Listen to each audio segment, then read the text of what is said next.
that is the way you're supposed to do against a fighter like Triple G, and you would know that if you were a real fighter. Real fighter, So what is it? Is that real fighting? Is that boring fighting? Or is it only it only pertains to guys like Floyd Mayweather? Again, I don't know. I asked the question. I'll probably put a poll up on Instagram asking. Yeah, I was about to say, ask people. What do they think? I'll put it up. Like, is this real boxing to you? I'll put it up.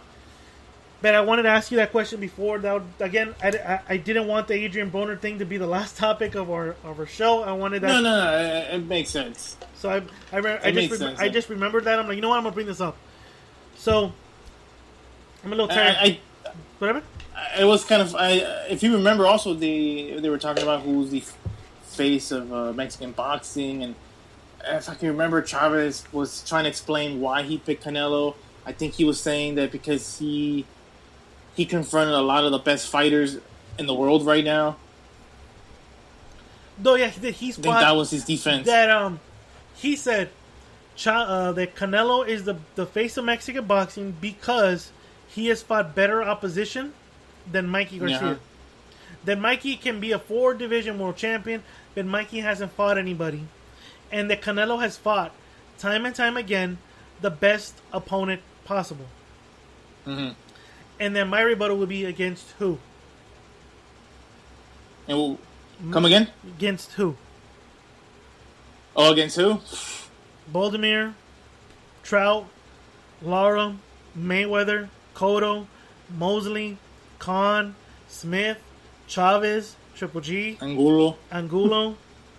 I mean, we can probably spend an episode in dissecting every opponent.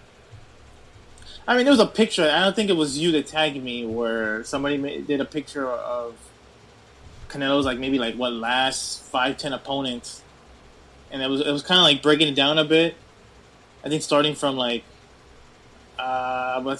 starting with Mosley, saying that he fought Mosley, but he's out of his prime, and then he fought. Well, it's right here. Canelo's last 12 opponents. So we'll go with Shane Mosley, past his prime. Yeah. So Shane Mosley past his prime. By this time, Shane Mosley's lost to Floyd Mayweather.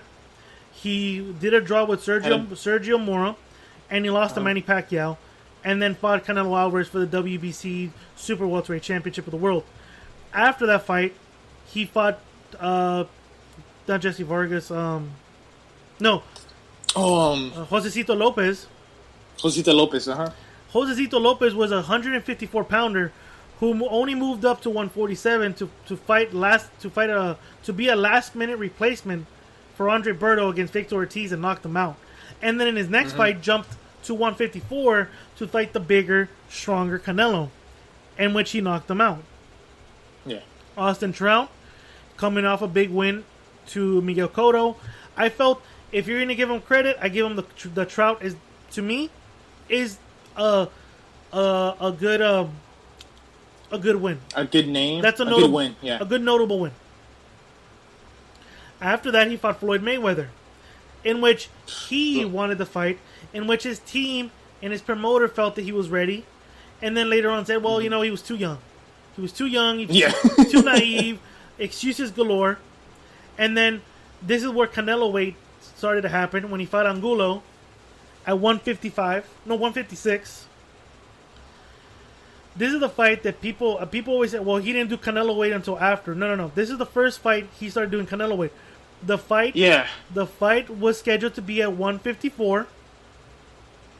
The week leading into the fight, 48 hours, no, was it 72 or 48 hours before the fight, Canelo's team asked if Angulo would be willing to move up to 156 at a catch weight. And they were going to offer him 20% more money. And Angulo said yes, if the commission agreed.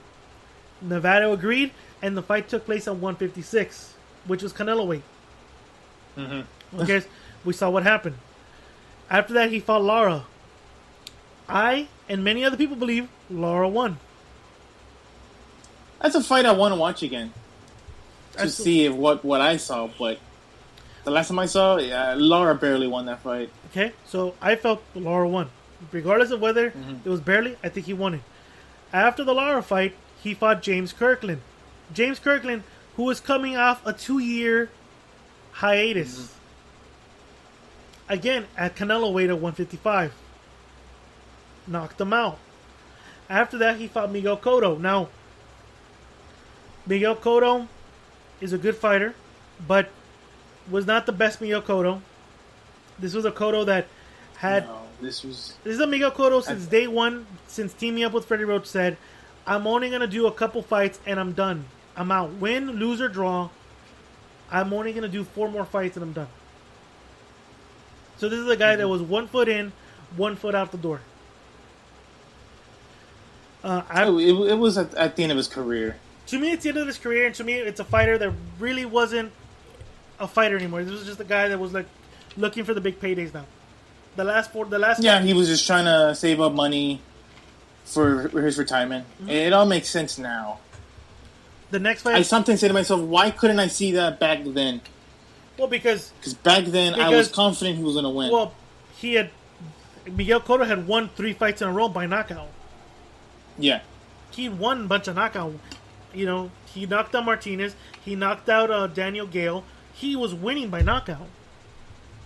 So of course, and because he knows how to box very well, we thought that he was going to outbox Canelo. And of course, the size difference came, and I guess Canelo was the better man than I, regardless of whether it was a size difference or not. Yeah. He was a better man. So after Cotto, he fought Amir Khan, a junior welterweight who fights at welterweight and who is known to have a weak chin and was made to move up to 155. Enough said. Liam Smith. Now, Liam Smith is a good fighter. An elite fighter? No. But a good fighter. He gave Jaime Munguia a good fight. He gave Canelo a good fight. But never was he a world-class fighter. Yeah. After that, he fought Chavez Jr. at a catch weight of super Canelo weight. And to me, that was a glorified sparring session. And let's get this simple. Chavez was not past his prime. Chavez was never in his prime. Chavez Jr. is just Chavez Jr. He is just a name. Yeah, enough said, yeah. Enough said. And the last one, Gennady Golovkin. A draw. So, out of the 12 opponents, the only one I give him credit for is Austin Trout. Yeah, I agree. Austin Trout's the only one.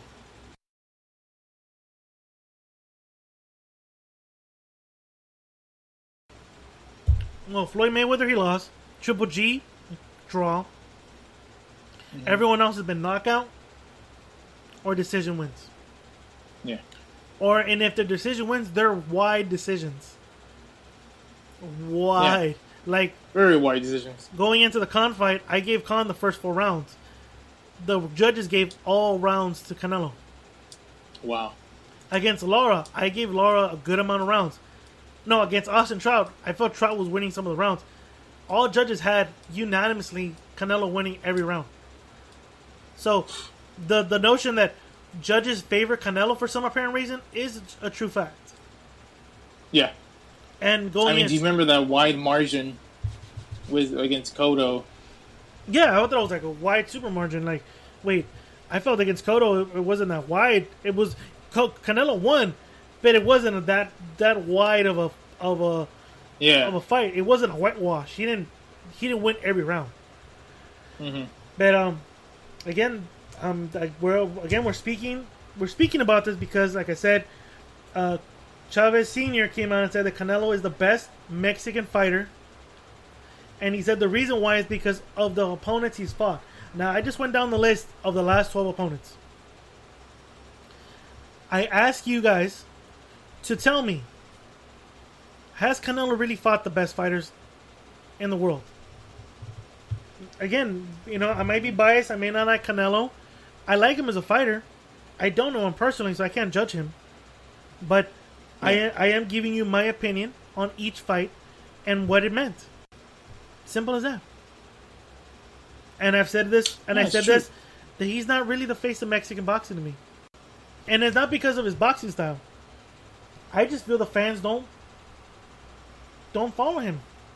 The same way the fans followed Marquez, the same way the fans followed Morales, the same way the fans followed Barrera, Chavez Sr.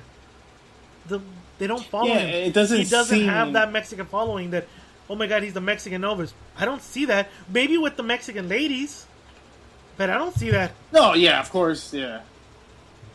No, I don't see that. Compared to, people like Eric Morales, Marc Antonio Barrera, Marquez, you're right. It doesn't seem like he has that same fan base, you can say. Mm-hmm.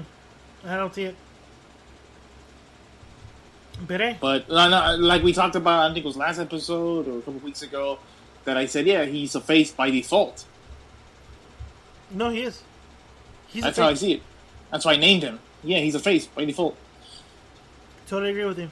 Totally agree with you, Brian. Mm-hmm.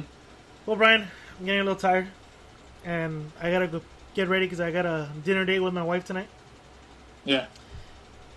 You look like you're tired already. No, I'm just hungry. That's what. Oh, okay. Sorry, he's not tired. He's hungry.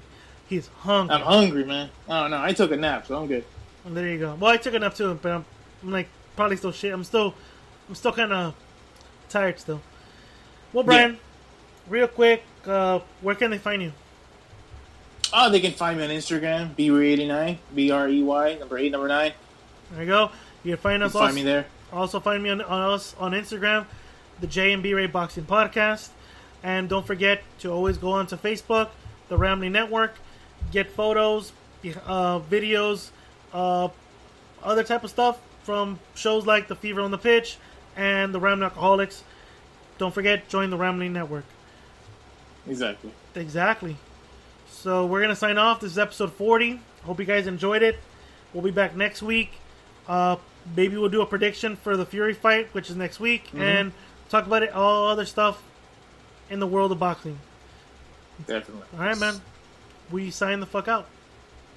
Latest.